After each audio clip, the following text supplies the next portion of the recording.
ஒரு நபித்தோழர் பள்ளியிலே உட்கார்ந்து இருக்கிறார். ரசூலுல்லாஹி ஸல்லல்லாஹு அலைஹி வஸல்லம் அந்த பள்ளியிலே உட்கார்ந்து இருக்கக்கூடிய அந்த நபித்தோழரை சந்திக்கிறார்கள். சந்தித்து கேட்டார்கள், அபு உமாமா, ஏன் தொழுகை இல்லாத இந்த நேரத்திலே பள்ளிவாசலிலே உட்கார்ந்து இருக்கிறார்கள்? யா ரசூலுல்லாஹ், கவலை.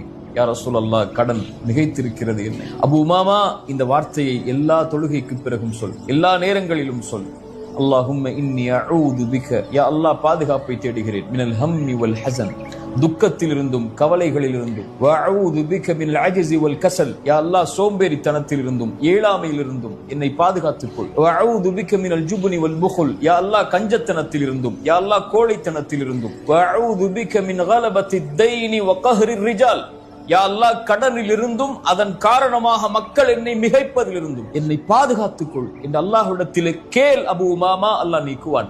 அபு உமா சொன்னார்கள், நான் கேட்டேன், அல்லாஹ் என்னை நீக்கினான். கேட்டீர்களா? அழைத்தீர்களா? அல்லாஹ்விடத்தில் முறையிட்டீர்களா?